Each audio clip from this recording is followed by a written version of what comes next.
당신의 마음을 사로잡은 단 하나의 보물, 천상의 컬렉션입니다. 반갑습니다.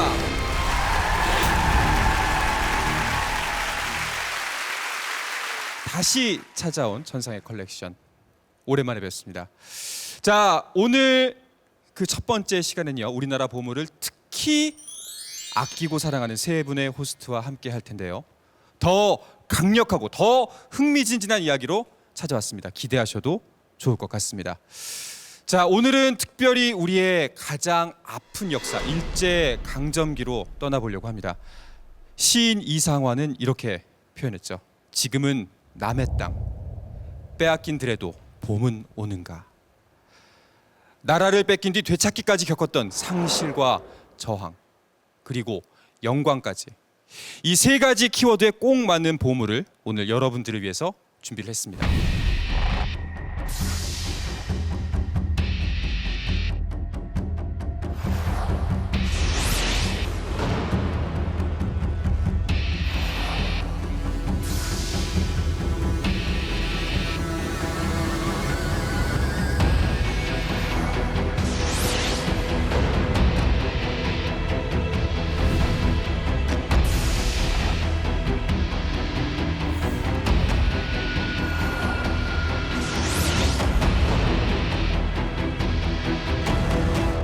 천상의 컬렉션, 빼앗긴 들에도 봄은 오는가. 그 첫 번째 시간, 상실의 시간, 떠나보시죠.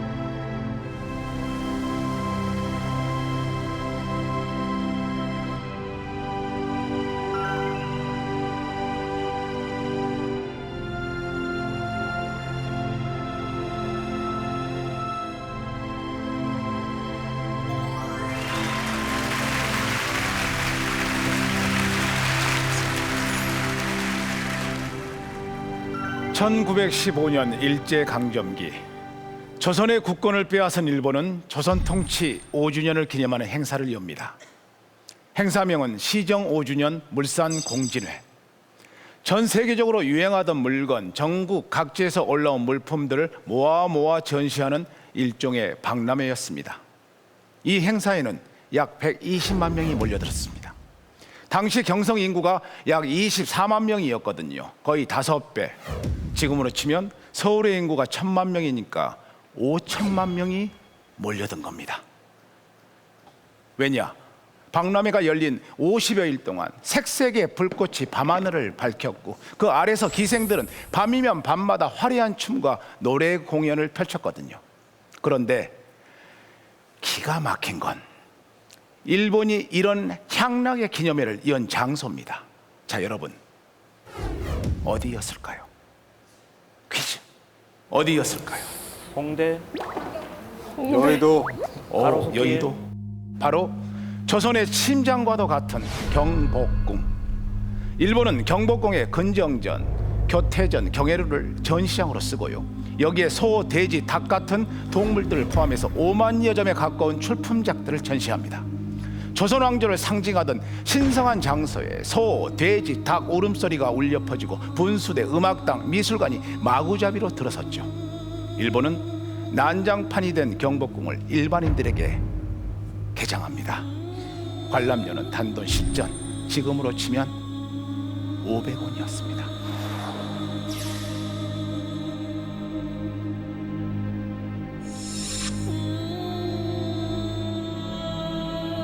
이렇게 일본은 조선 왕조 500년의 역사를 완전히 깔아뭉갰습니다. 모두들 고개를 돌려 외면하고 싶은 현실이었습니다.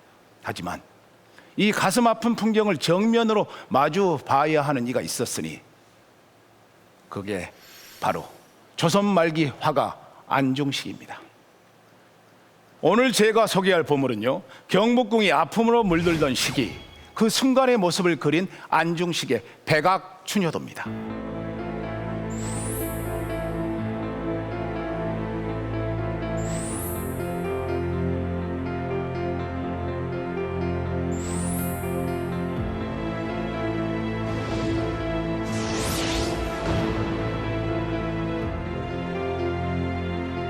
자, 그런데 이상하죠. 이 그림은 그 당시 풍경을 그린 그림이 맞는데 그림 속 풍경은 실제 모습과 완전히 다릅니다. 1915년 여름, 이때쯤엔 이미 경복궁의 훼손이 상당 부분 진행됐을 때거든요. 하지만 그림 속 광화문과 그 뒤의 궁들은 아무 일도 없는 것처럼 제자리를 지키고 있습니다. 왜일까요? 왜 그림은 현실과 다를까요? 이 그림을 그린 안중식은 조선 마지막 시기를 대표하는 화가입니다. 당대 최고의 화가였던 장승업의 제자로 산수하면 산수와 인물하면 인물화 척척 그려내던 제주꾼이었습니다. 화가로 명성이 높았던 그는 왕실과 귀족들의 그림 주문을 끊임없이 받았죠. 그런 그에게 어느 날 특별한 그림 주문이 들어왔던 것 같습니다. 바로 사라져가는 경복궁을 그려달라는 왕실의 주문. 그림 주문을 받은 그는 저 멀리 광화문 정경이 한눈에 보이는 곳에 자리를 잡고 앉습니다. 그리고 붓을 들어 보이는 그대로 백악산, 지금의 북악산부터 그리기 시작합니다. 경복궁을 지키듯 굳건히 버티고 있는 저 웅장한 산자락을 아주 섬세하게 그려냅니다.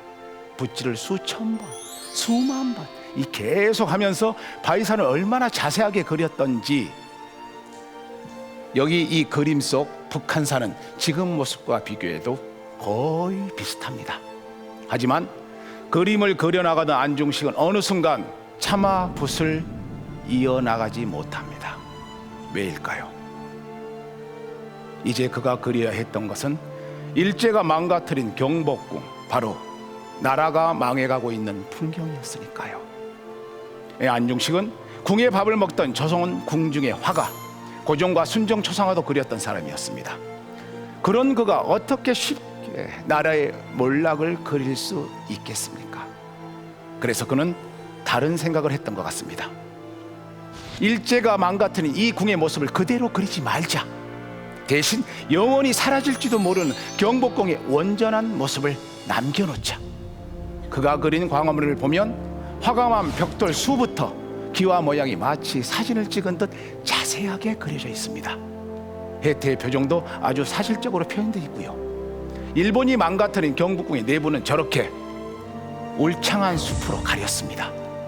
번화가였던 광화문 앞 대로엔 사람 한 명 그려놓지 않았습니다.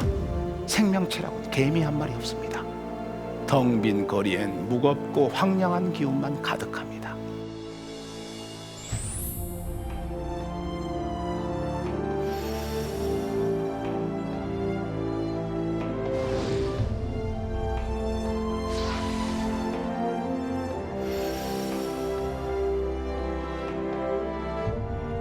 그런데 기이한 건 이 백악춘효도는 한 점이 아니라는 겁니다. 이와 똑같은 그림 한 점이 더 있습니다.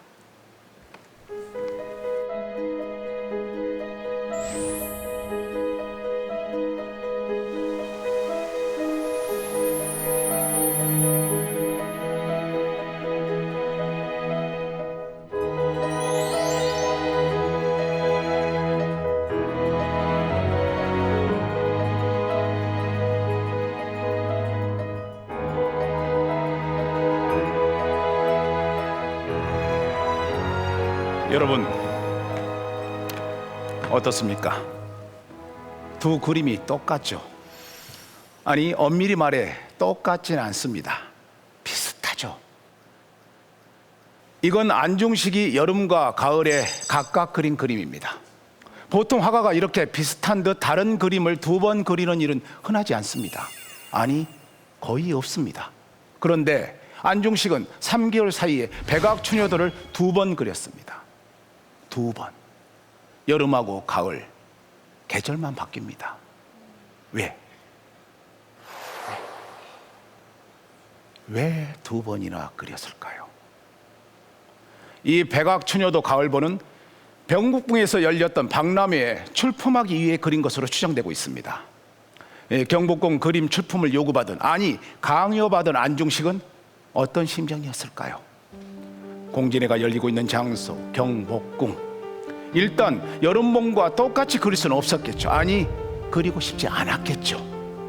이대로 조선이 사라지는 건 아닐까, 상실감과 두려움이 밀려왔을 겁니다. 이 백악추녀도 가을보를 보면은요, 여름봉과 비교해서 나라 잃은 아픔을 애써 감추지 않은 것 같습니다. 망국의 한과 슬픔을 더 깊게 표현했습니다. 자, 그림을 보시면 굳건하게 서 있던 백악산은 정기를 잃은 듯 흐릿하고 왼쪽으로 치우쳐 있습니다. 안개는 더 짙어졌고요. 궁궐한 나무는 생기를 잃고 울창함도 사라졌습니다. 특히 궁궐을 지켜준다고 믿었던 혜태, 여름본에선 2마리가 나란히 서 있는데 여기 가을본에선 오른쪽 혜태가 나무에 가려진 건지 보이지도 않습니다.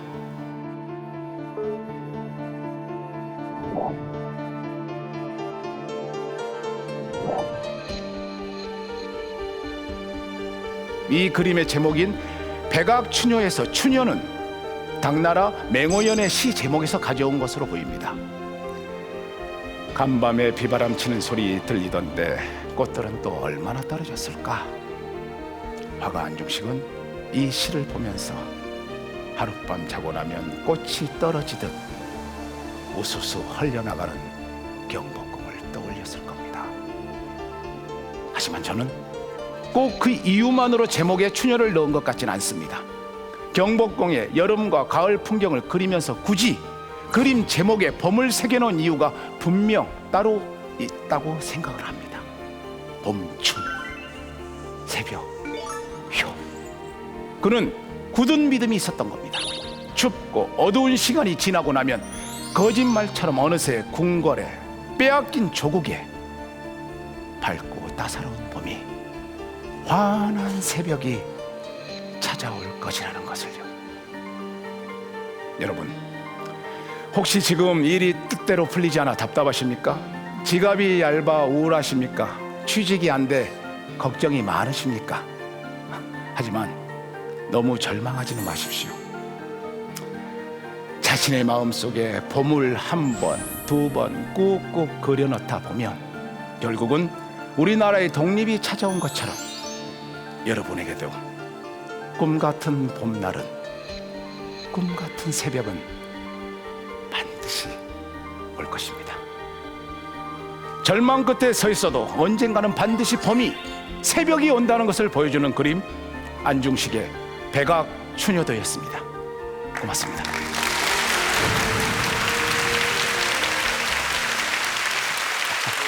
경복궁하고 광화문은 이제 정말 서울에서 제일 좋아하는 곳이거든요. 한국에 처음으로 도착한 바로 다음날 이쪽을 이제 가봤는데, 근데 원래 그 8차선 있는 모습만 알고 있는데 이렇게도 보니까 되게 신비로운 것 같아요. 저는 딱 보자마자 이 마우스로 클릭해야 될 것 같아요. 틀린 그림 찾기 같거든요. 몇 군데 찾았나요? 네. 지붕이 좀 다르죠. 아, 지금. 지붕이 다르네. 지붕 개수가 좀 다르잖아요. 그렇네요. 센스 있으세요. 예. 왼쪽이 많잖아요. 맞습니다. 여름이 더 많습니다. 아니 근데 아까 화면에서 봤던 이 박람회는 도대체 뭐예요? 저 일본이 그러니까 통치 기간 5년 동안에 얼마나 조선이 발전했나 보여주겠습니다. 홍보를 하려고 만든 행사라고 합니다. 통치 홍보도 하고 조선왕국의 권위도 밟아버리고 이 두 가지를 한꺼번에 아주 노린 잔악한 어떤 행사죠. 지금으로 따지면은 사실은 청와대에 그렇지. 술판 버리고 그냥 난장판 대고 그냥 거기서 전시회하고. 술 더 가져와, 술 더 가져와 이러면서 노는 거 아닙니까? 이거 생각만 해도 정말 사실은 이제 그럼에도 불구하고 굉장히 많은 사람이 모였다는 거는 야, 이게 평소에 정말 사실은 가볼 수가 없는 곳이었잖아요, 거기가. 그렇죠. 근데 거기를 들어가 볼 수 있다고 이러고 신기한 마음에 왔을 수도 있을 500원 에. 거고. 예, 500원 단돈 500원에. 아니 왜 요즘도 왜 경복궁 야간 개장하면은 다들 많이 가보셨죠? 아, 그렇지. 되게 많이 가잖아요. 근데 그렇지. 그때는 더 했을 것 같아요. 옛날에 그 프랑스 루이 14세라는 왕이 또 베르사유 그 궁전을 한번 개방했었거든요. 그래서 일반 사람들도 들어올 수 있게끔 하는데 근데 이제 그거는 자발적으로 공개시키는 거잖아요. 거기 있는 사람들 그냥 들어갈 수는 없고 거기 앞에 이제 모자랑 정장 대여점 같은 거 있어가지고 사람들이 좀 차려입고 들어가야 되는 그런 일이었죠. 근데 좀 인상적인 거는 굳이 왜 그러면 이걸 계절별로 2개를 그렸냐 이거죠. 매 계절마다 그리려고 했던 것 같아요. 왠지 개간 이렇게 해가지고 만들어가지고 내려고 했는데 2개만 그리다가 그만두신 거 아닐까? 이런 생각이 드는데요. 약간 조금 이 거장의 자존심이라는 게 있잖아요. 딱 하다가 이건 아니야. 딱 이러고 다시 하나 또 그리고. 겨울은 안 어울려. 뭐. 이건 아닌 것 같아. 가을에 다시 그려야겠어. 그래서 다시 그린 거야. 근데 어떻게 보면 약간 경고장 같은 거일 수도 있잖아요. 약간 예를 들면 여름 보는 그러니까 일본한테 경고하는 느낌으로 여름 보는 약간 축구의 옐로 카드고 가을 보는 약간 이제 레드 카드처럼 축구 얘기하면 안 되는구나. 죄송해요. 그런 이제 축구 생각밖에 안 나시죠? 예. 다음에는 또 비교드릴까요? 당시에 정확한 기록이 없어서요. 그림에 대한 여러 가지 추측만 있습니다. 여름 보는 소장처가 이황과 박물관이어서 왕실에서 의뢰한 것으로 이렇게 추정하기도 하고요. 가을 보는 조선 총독부 박물관에서 발견됐습니다. 그래서 강요해서 요청한 것이 아닌가 그런 추측들이 있습니다.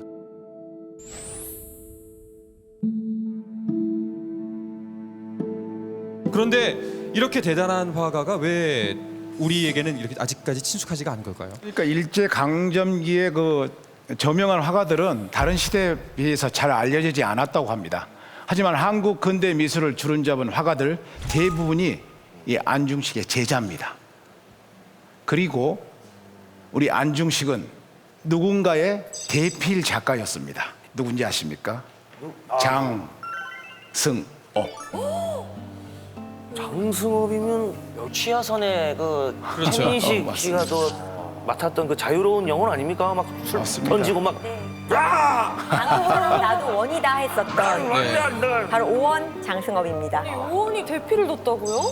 오원 장성업 같은 경우가 이제 한문을 뭐 이렇게 못 읽는다, 뭐 쓴다, 뭐 이런 얘기가 좀 있어가지고. 그렇습니까? 그래서 이제 그 이 안중식이 나름 이제 그 나중에 그 시도 쓰고 써주고 또 제목도 달아주고 뭐 그랬다라는 소리가 있죠.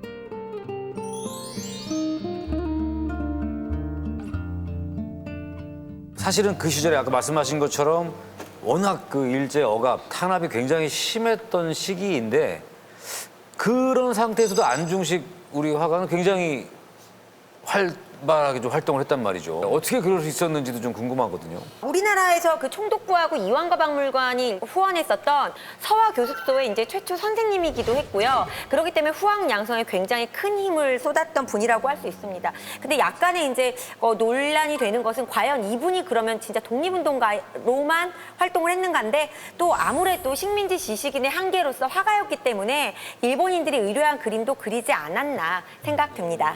일본인이 요구한 그림을 그렸다. 이거 약간 조금 이상한데요. 안중식 화가 같은 경우는 대한자강의 회원이라고 나오거든요. 그러니까 애국 계몽단체인데 어떤 일이 있었냐면 그 민영환 선생이 을산 늑약 이후에 그 자결을 했잖아요. 그러면서 이제 자격을 한 자리에서 그 혈죽이 나왔다, 대나무가 이렇게 피어올랐다라는 게 굉장히 화제였거든요. 근데 이때 안중식 화가가 가서 그 현장을 보고 그걸 그림을 그리고 이걸 내가 썼노라, 보고 썼노라라고 한 것이 대한자강의 월보에 실려 있거든요.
안녕하세요, 김동완입니다. 네. 반갑습니다. 반갑습니다. 많이들 찾아주셨네요. 네. 공연장에 온 것 같습니다. 제가 드라마, 뮤지컬, 영화에 도전하면서 참 다양한 인물들을 연기했는데요. 그중에 아주 마음 깊이 존경하게 된 인물이 한 분이 있습니다. 저랑 정말 닮았죠? 네. 내고장 7월은 청포도가 익어가는 시절. 네, 청포도 시인 이육사입니다. 일제의 끝까지 저항했던 민족 시인이자 저항 시인이죠. 오늘 제가 소개할 보물은 이육사가 남긴 35편의 시 가운데 현재 유일하게 남아있는 친필 원고 편복입니다.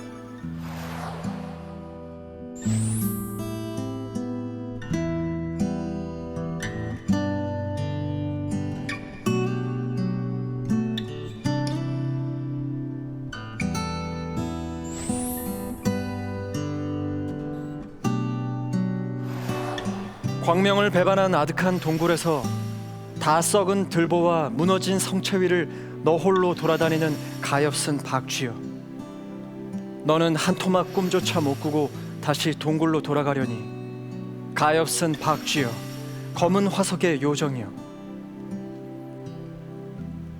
편복의 한 구절인데요. 편복이 무슨 뜻인지 혹시 아세요?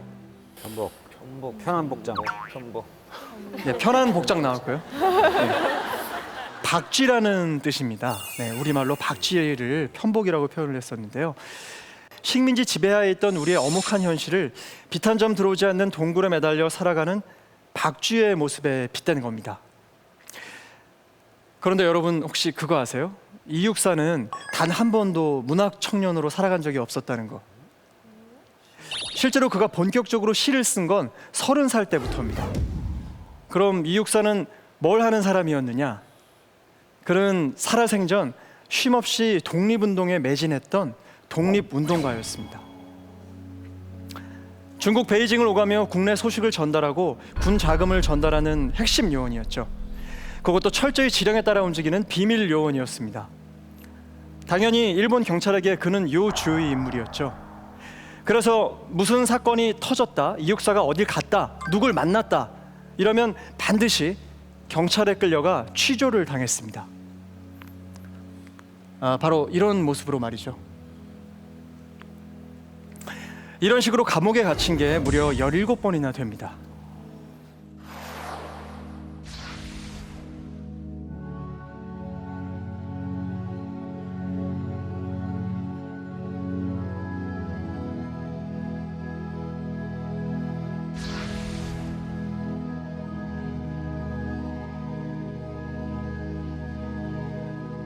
그런데 말이죠, 이 이육사에 대한 감시의 끈을 놓지 않았던 일본 경찰이 딱 한 번 그를 놓친 적이 있었습니다.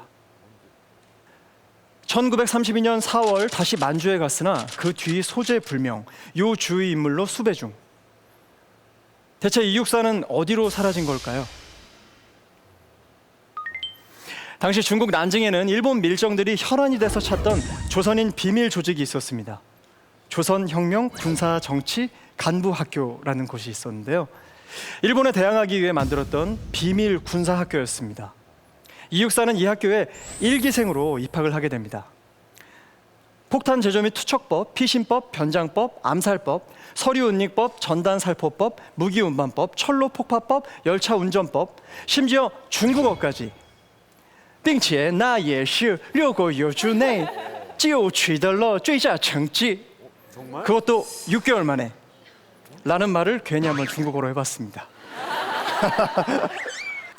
특히 사격은 했다 하면 백발백중, 정말 뛰어난 명사수였다고 합니다. 되게 의외의 사실 아닌가요?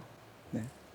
하지만 그에게 아쉽게도 총을 쏠 기회는 주어지지 않았습니다. 왜냐? 임무를 수행하기도 전에 또다시 체포되고 말았거든요.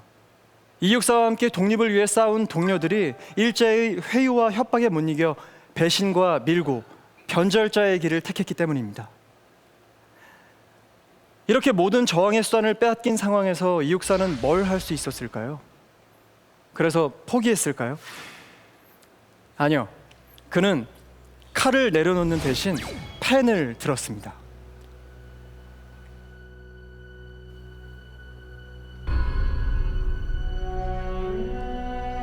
애국열과 보국 정신을 붓의 힘을 빌려서 국민에게 환기시켜 천황 폐하의 은혜에 대해 만분의 1이라도 보답하고 싶은 심정이다. 일본의 국민 문학의 결정적 요소는 천황의 신민이라는 신념과 감정을 가지는 데 있습니다. 이런 신념과 감정을 가진 작가의 문학이 곧 국민 문학 아니겠습니까? 조선 사람이 황국 시민 된다는 것은 조선 사람이었기 때문에 가졌던 썩은 내장물을 위로는 토해내고 아래로는 관장 배설하여 속을 깨끗이 해야 한다.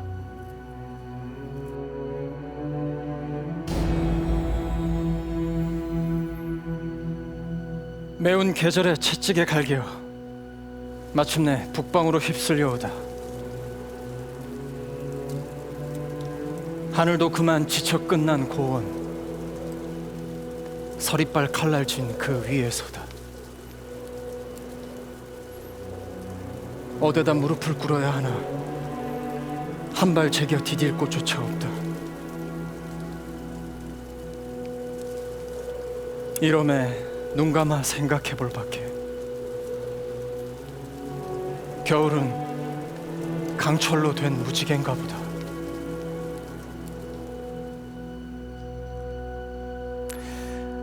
네, 당시 이 땅에 내노라 하는 문인들은 하나같이 스스로 펜을 꺾었습니다. 일본의 무릎을 꿇으며 변절했고 친일로 돌아서서 침묵했으며 일제의 앞잡이가 되어 민족을 기만했습니다. 이 무렵 이육사가 쓴 시가 바로 편보옥입니다. 광명한 대지를 자유롭게 날지 못하고 어둡고 음습한 동굴에서 숨어서 살 수밖에 없는 박쥐를 통해 조국에 고통받는 국민들의 모습을 담담히 그려냈죠. 하지만 당시 일본 경찰은 이 시의 출판을 허가하지 않았습니다.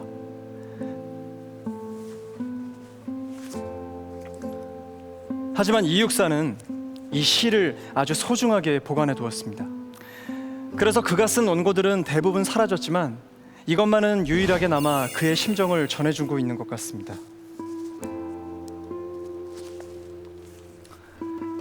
하도 펼쳐봐서 달고 다른 종이를 보니까 그런 느낌이 듭니다. 절망의 순간마다, 고독의 순간마다 편복을 꺼내 읽고 또 읽지 않았을까요? 이건 사본입니다. 걱정하지 마시고요. 이육사에게 시는 곧 행동이자 투쟁의 도구였습니다. 이육사라는 이름도 그렇게 만들어졌는데요. 여러분, 이육사는 본명일까요? 아닐까요? 아닐까요? 네, 맞습니다. 네. 본명은 이원록인데요.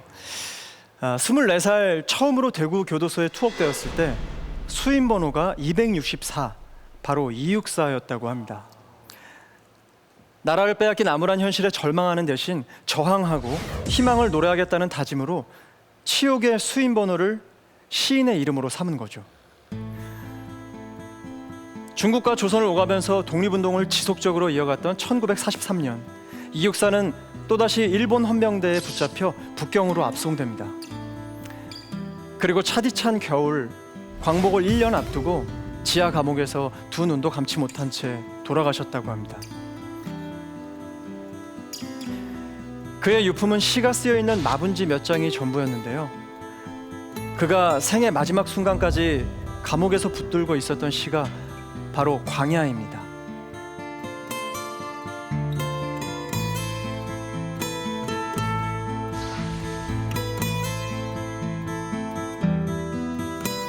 지금 눈 내리고 매화향기 홀로 아득하니 내 여기 가난한 노래의 씨를 뿌려라. 다시 천고의 뒤에 백마 타고 오는 초인이 있어 이 광야에서 목 놓아 부르게 하리라. 생의 마지막 순간까지 이육사는 오직 시 하나로 일본에 맞섰습니다. 누구보다 치열하고 누구보다 강인하게. 부끄러운 이야기지만 이육사라는 인물을 알기 전까지 저는 이런 생각을 했었습니다. 겨우 시 하나로 세상을 바꿀 수 있겠어?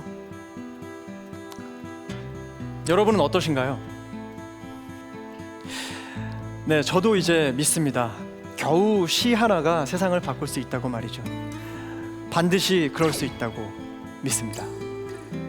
아무도 빛의 존재를 믿지 않았던 암흑의 시대, 시를 통해 빛을 노래한 시인 이육사, 그리고 그가 남긴 보석 같은 시, 편복이었습니다. 감사합니다.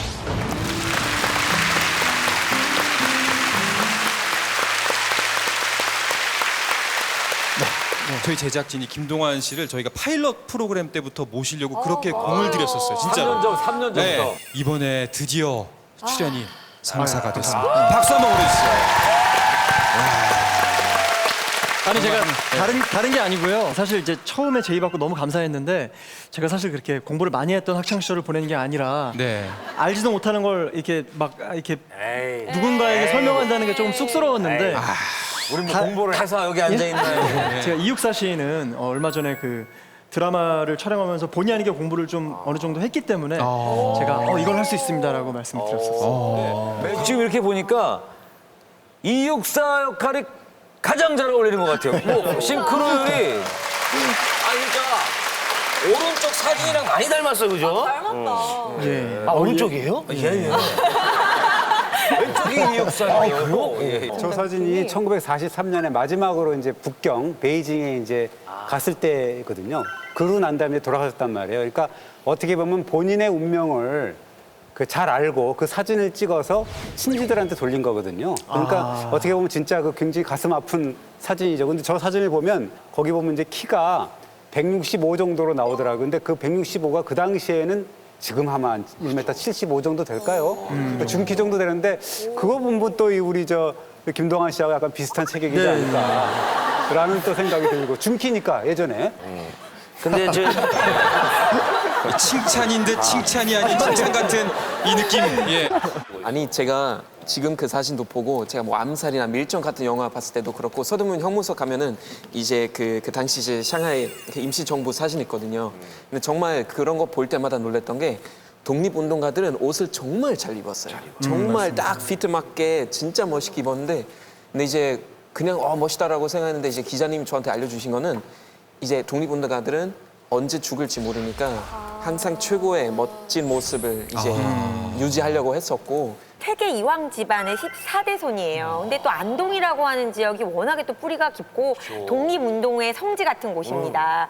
또 실제 형제들 6명이 다 독립운동에 참가를 했고 또 외가 친가할 거 없이 다 의병장이나 독립투사들이었다라고 합니다. 친필 원고는 왜 이 편복 하나밖에 안 남은 거죠? 이육사 시인의 대표작이 뭐죠? 광야잖아요. 근데 그것도 지금 북경에서 지었다 그러는데 친필 원고가 없거든요. 근데 이거는 다행히 그 이육사 시인의 절친이 신석 전생이라고 계셨거든요. 그분이 갖고 있다가 이제 유족한테 가족한테 남겨줬던 그런 것이 남아 있는데 최근에 이 문화재로 등록이 됐는데 그 친필 원고기 때문에 등록이 된 거거든요. 그래서 굉장히 중요한 의미를 갖고 있는 거죠. 독일도 모든 사람들이 히틀러 따라가고 그냥 똑같이 하진 않았고 정말 저항한 사람들에게 많았었거든요. 근데 이제 마틴 니멜라라는 목사님이 있었는데 그 사람도 저항하면서 이제 수용소에 한 7년 정도 갇혀져 있었거든요. 근데 사람이 쓴 시가 있는데 이제 시 얘기 나와서 제가 좀 준비해봤습니다. 이제 독일어로 읽진 않고요.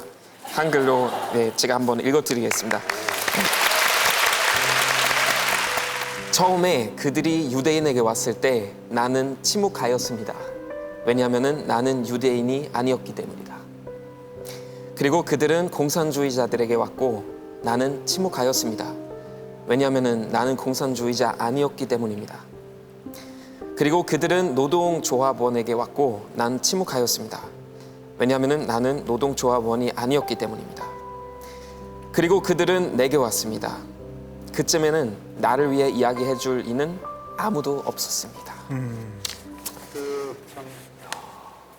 춘원 이광수의 그 일본 이름이 뭔지 아십니까? 일본이 몰라요. 가야마 미스로라고 하는데요. 일본 이름 자기가 지은 거죠. 근데 향산이에요, 향산. 왜 성을 향산으로 지었느냐? 그 일본의 시조가 신무천왕이라는 사람이 있어요. 근데 그 사람이 태어난 곳이 향산이라는 데라는 거예요. 그 정도로 다 굴종을 하고 굴복을 했던 시절에 이육사는 정말 독립을 하겠다고 갔잖아요. 가고 결국 얼마 있다가 돌아가셨거든요. 어떻게 보면 그 이육사 시인의 생이라는 거는 우리가 아는 정말 그 시인들의 어떤 굴종 이거를 차원이 다른 정말로 민족 시인이자 저항 시인으로 우리가 천고의 길이 남을 분으로 우리가 기억을 해도 된다고 생각합니다. 저도 뭐 지금 이제 결혼해서 아이가 있습니다만 이 당시에는 뭐 결혼도 더 일찍 할 수 있던 시절이니까 혹시 남겨진 자녀가 없었을까 이런 생각도 들거든요. 네, 혹시 예. 김 씨거든요. 예예.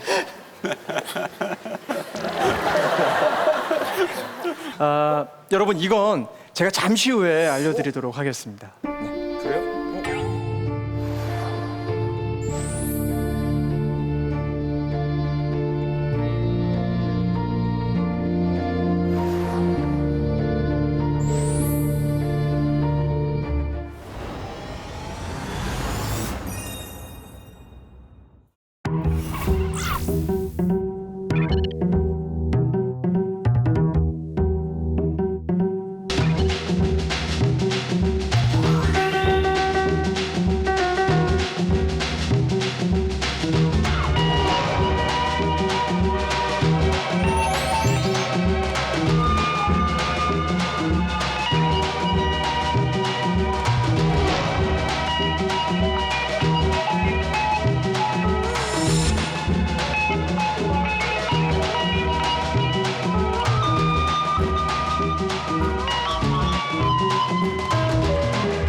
안녕하세요. 반갑습니다. 네, 1914년 일본 도쿄에 낯선 영국인 한 명이 나타났습니다. 남자의 이름은 존 개스비. 이름만 들어도 벌써 뭔가 위대한 사람일 것 같지 않나요? 개스비는 귀족 가문 출신의 변호사였습니다. 그래서인지 미술품, 특히 도자기에 대한 애정과 안목이 정말 남달랐다고 합니다. 하루는 골동품 가게에서 꽃병을 하나를 발견했는데 이 꽃병이 얼마나 마음에 들었는지 통장에 있는 돈을 그냥 탈탈 털어서 그 꽃병을 샀습니다. 그런데 이 꽃병이 시간이 흘러 나중에 일본의 보물로 지정이 되었죠. 개스비의 안목이 이 정도면은 뭐 뛰어나다는 걸 느낌적인 느낌으로 알 수 있겠죠. 그 이후로도 개스비는 틈만 나면은 명품 도자기들을 찾아다녔습니다. 그러다 마침내 다시 한번 통장을 털고 싶은 그러한 도자기를 또다시 만나게 되죠. 어떤 도자기였을까요? 그 색깔이 굉장히 신비하고 아름답고 오묘해서 보는 순간 반할 수밖에 없는 그러한 도자기죠. 청장. 네, 맞습니다. 바로 우리의 고려 청자입니다. 고려 청자의 한눈에 반한 개스비는요, 다른 도자기들은 쳐다도 보지 않고 오직 고려 청자만 쫓아다녔습니다. 그것도 무려 20년 동안 말이죠.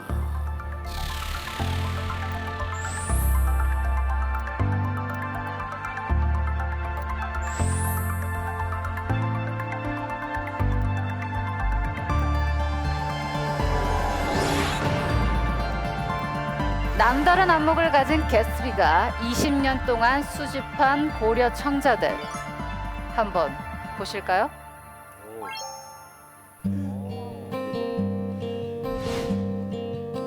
오리 모양의 연적입니다.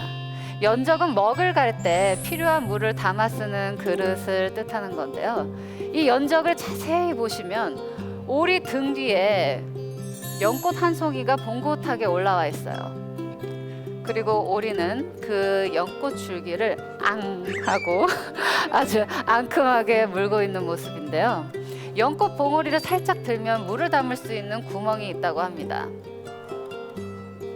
자, 다음은 원숭이 모양 연적인데요. 한 마리가 아니죠. 엄마 원숭이가 새끼 원숭이를 품 안에 쏙 하고 안고 있어요. 여기 새끼 원숭이가 엄마 볼 만지는 거 보이세요?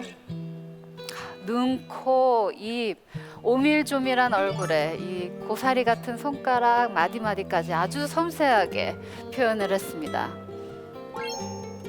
그리고 이거는 향을 피우는 향로인데요. 어떤 동물일까요?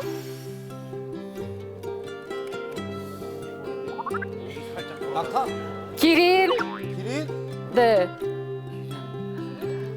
맞아요. 기린 하면은 보통 이런 기린을 생각하는데 이 기린은 사후 세계를 수호하는 상상 속의 동물입니다. 사슴의 몸과 소의 꼬리 그리고 말의 갈기를 가졌다고 전해지는 기린의 모습이 생생하게 표현되어 있죠. 어때요? 이 청자 하나하나 아주 독특하고 너무 아름답지 않나요? 놀랍게도 개스비에겐 이런 고려 청자가 20점 이상이나 있다고 합니다. 그런데 개스비가 한참 고려 청자를 수집하고 다녔던 1936년 일본에서는 갑작스럽게 쿠데타가 발생을 하고 전쟁을 주장하는 사람들이 정권을 잡게 됩니다. 고민 끝에 개스비는 일본 생활을 청산하고 영국으로 돌아가기로 결심을 합니다. 그동안 모았던 개스비 컬렉션, 고려 청자들을 싹 다 정리하고 말이죠. 정리하고?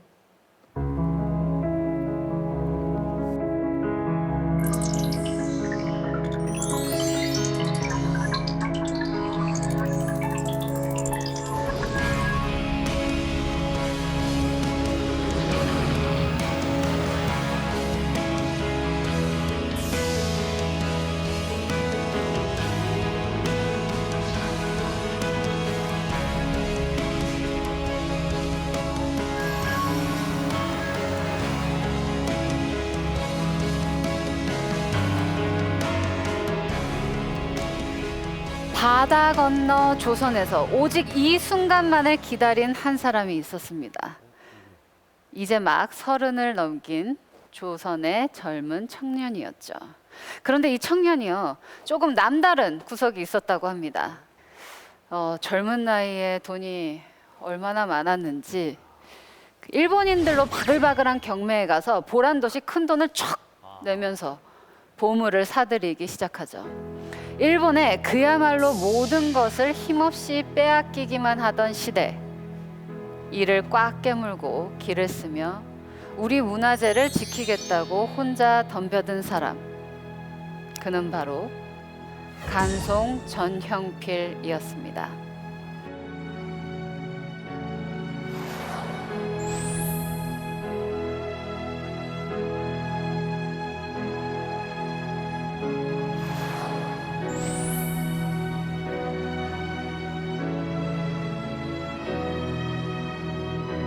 그리고 그런 전형필이 개스비 컬렉션을 원했던 건 단순히 이 고려 청자의 가치 때문만은 아니었습니다.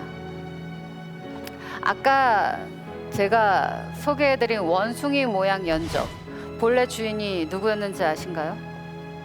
바로 하야시 곤스케라는 일본인이었습니다. 이 사람이 누구냐면요, 주대한제국 일본공사로 일하면서 을사늑약을 체결한 장본인이죠. 그야말로 한국의 외교권을 강제로 빼앗아간 인물입니다. 그리고 기린 모양의 향로, 이거는 경성고등법원의 검사 아유카이 후사노신이 가지고 있었습니다. 그러니 어땠겠어요?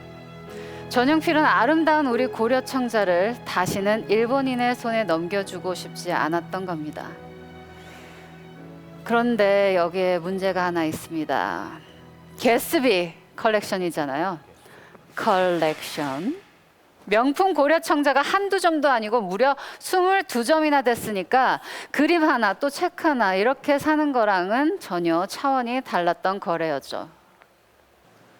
개스비가 영국으로 떠날 날은 다가오고 또 현금은 없고 거기다 일본인들이 이 보물들을 살려고 달라붙었다는 소문이 나기 시작했는데 아 어떡하지 하다가 전영필이 일생일대의 승부수를 던지게 됩니다.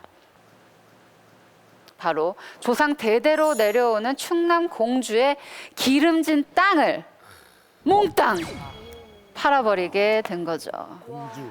아니 근데 뭐 부자가 가지고 있던 땅 조금 판다는 게 뭐 그게 뭐 대단하겠어 이렇게 생각하실 수 있겠지만 전영필이 이때 판 땅이 무려 만 마지기 200만 평이나 됐다고 합니다. 자, 그럼 여기서 질문. 이때가 1937년이거든요. 이렇게 엄청나게 큰 돈을 주고 산 고려 청자들 어떻게 운반을 했을까요? 배도 있었겠지. 그렇게 부자니까 배도 있지. 취급주의 써가지고 깨지면 안 되니까. 그렇죠. 저도 배라고 생각을 했거든요. 비행기입니다. 그것도 그냥 비행기가 아니라 전세기. 타보신 분? 타보셨어요? 전세는 사람한테. 아, 네. 전영필은 혹시 금이라도 갈까, 혹시 흠집이라도 날까, 꽁꽁 싸맨 청자를 오동나무 상자에 담아서 고이고이 모셨다고 합니다. 고려 청자 하나가 한 자리씩 한 자리씩 이 비즈니스석을 차지하고 온 거죠. 마일리지가 어마어마할 겁니다. 근데 여러분 이때 전영필이 가져온 20점의 고려 청자 중에서 무려 4점이 국보, 또 5점이 보물로 지정이 됐습니다. 아까 본 원숭이 연적, 또 오리 연적, 기린 향로 이게 다 우리나라의 국보입니다. 전세기 아무나 타는 게 아니었어요.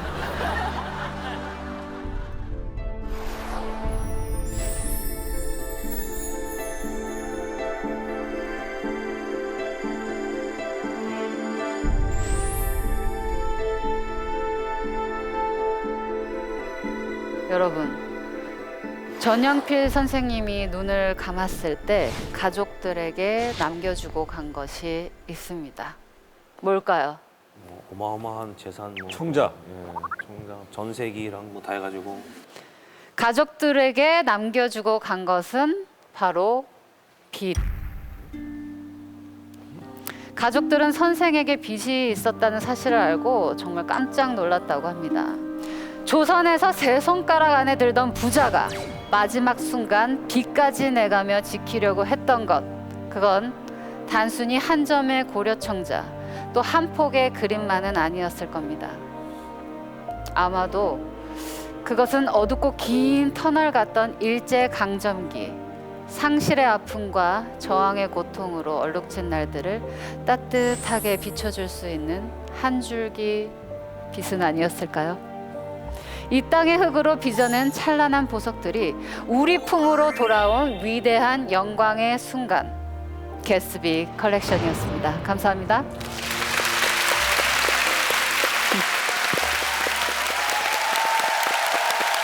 저는 너무 재밌게 봤어요. 그러니까 그 영국인 그 개츠비 씨가 정말 확실히 보는 눈이 있었던 것 같은데 저도 청자를 진짜 좋아하고 이제 좀 정말 매력적이라고 생각하는 게 이게 엄청 막 화려한 색깔, 막 반짝반짝 거리는 거 아닌데 뭐가 굉장히 순수하고 매력 있고 약간 깨끗하다는 그런 느낌을 받는다고 해야 되나? 그러니까 확실히 색깔이 너무 아름다운 것 같습니다. 색도 색이지만 조형미가 진짜 특출난 것 같아요. 보통 고려청자 떠올리면은 둥근 항아리 모양이나 아니면 꽃병 같은 게 생각나잖아요. 근데 이 개스비 컬렉션이 정말 대단한 게 저는 원숭이 모양 연적은 진짜 처음 보거든요. 이게 엄마랑 아들이랑 꼭 껴안고 먹기에 뭔가 사랑이 느껴지기도 하고 그래서 더 기억에 많이 남는 것 같아요. 저게 그 시대 기술로 저걸 도자기를 어떻게 저렇게 만드는지를 모르겠어요. 저 막 줄기 물고 있는 것도 그렇고. 맞아요. 실제 이것들을 사진을 1000배 이상 크게 찍어가지고 확대를 해도요 미감이 깨지는 부분이 없어요.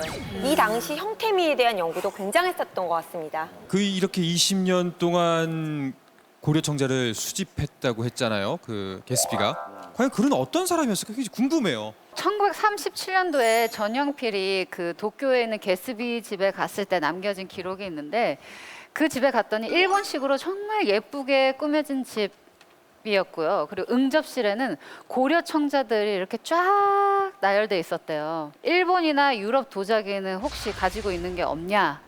그렇게 물어봤대요. 개스비가 했던 말이 고려 청자만한 것이 없다라고 개스비가 얘기했다고 합니다. 그만큼 개스비는 고려 청자에만 딱 꽂혀 있었던 고려 청자 매니아였던 거죠.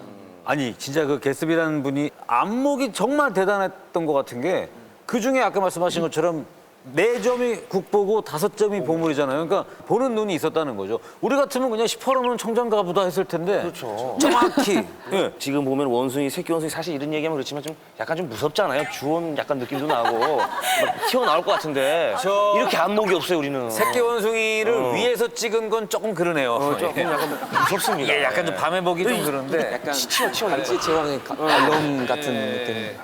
원래 개스비 컬렉션은 22점이었다고 하는데요. 네. 간송 선생이 갖고 온 거 20점이었거든요. 네. 근데 2점은 그 개스비가 자기가 소장하겠다고 가져갔다고 해요. 어떻게 생겼을지 알 수가 없죠. 만약에 그 2개가 있었다면 저희는 2개의 국보를 더 갖지 않았을까요? 아무래도 최상의 걸 가져가지 않았을까 하는 추측을 해봅니다. 이렇게 우리가 수탈당한 민족의 보물, 민족의 정신을 이제 간송 전영필 선생이 이제 어떻게든 되찾아 오려고 노력을 한 거죠. 그런데 조금 궁금한 게 왜 이분은 그 많은 재산을 가지고 왜 문화재를 모으기 시작했을까요? 선생님이 있었어요. 간송 전영필이 23살 때 만났던 인연. 바로 위창 오세창 선생님이었습니다. 그분은 3.1운동 때 우리나라 민족 대표 중에 한 분이기도 했고요. 그리고 일제가 우리나라의 문화가 말살당하려고 할 때 그 정신을 지키려고 했었던 우리 민족의 등불이자 스승 같은 분이었습니다. 네, 맞아요. 전영필 선생은 지속적으로 오세창 선생님을 만났고 또 문화로서도 독립운동을 할 수 있다는 개념을 이렇게 알게 되었다고 해요.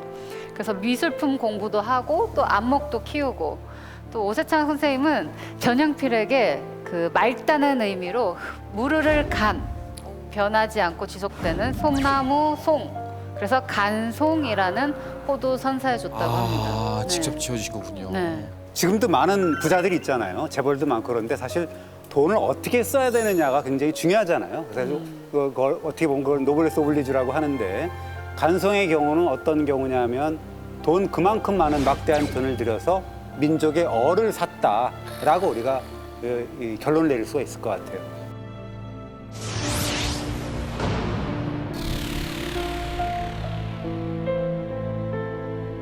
이번 시즌부터 새롭게 준비했습니다. 여러분들의 선택을 결정지을 호스트들의 마지막 호소 최후의 한마디 시간입니다. 광화문 복원 10년째 이 복원을 하며 본래의 모습을 찾아 헤맬 때 귀중한 자료로 쓰였던 것이 바로 이 백악 추녀도라고 합니다. 광화문의 현판의 색깔, 해태 위치 등을 사진처럼 너무 잘 그려놔서요. 그는 이미 알고 있었던 게 아닐까요? 나라의 봄날이 오면 이 망가진 광화문과 경복궁도 다시 찬란하게 복원될 것이라는 것을. 그가 이런 앞날을 예견하면서 이 그림을 그렸다 믿으시는 분은 저에게 신화가 아닌 저에게 투표를 해주십시오. 이육사에겐 딸이 하나 있었습니다. 옥비라는 이름을 손수 지어주셨는데요.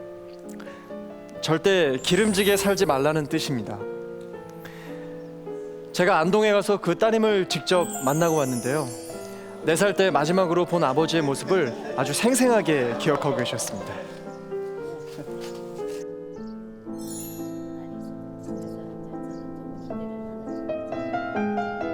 아버지가 그 마지막에 떠나실 때 모습, 포송재 꼼꼼하게 쓰고 용수를 쓰고 밀집으로 된 용수를 쓰고 있는 그 기억을 하고요. 아, 그게 기억이 나요. 네, 그게 마지막이었죠. 네, 그게 마지막이었죠. 이옥배 여사님이 저와 헤어질 때 해주셨던 말을 최후의 한마디로 대신하겠습니다. 어떤 고난에도 저항을 멈추지 않았던 나의 아버지 이육사 시인을 잊지 말고 꼭 기억해 주세요. 간송 전영필 선생님은 해방이 된 그 순간부터 더 이상 문화재 수집을 하지 않았다고 합니다.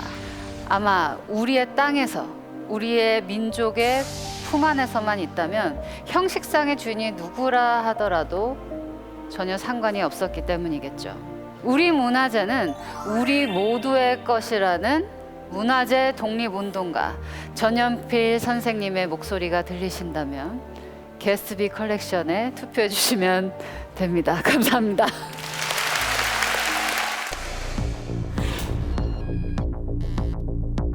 이번 주부터는 천상의 컬렉션에 오른 호스트의 이름으로 문화재 보호기관에 기부가 됩니다.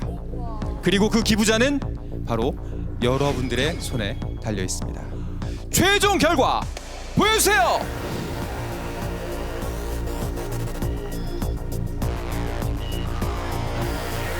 축하드립니다. 오늘 천상의 컬렉션은 호스트 김동완 씨의 편복이 올랐습니다. 축하드립니다.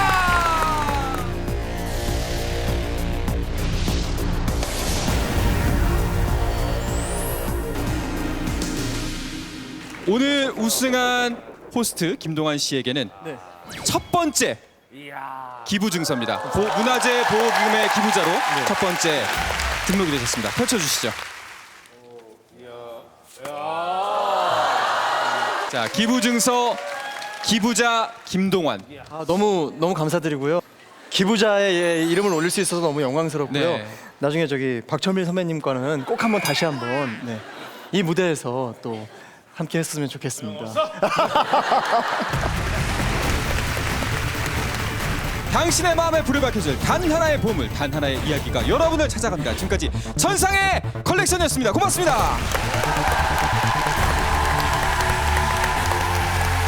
So you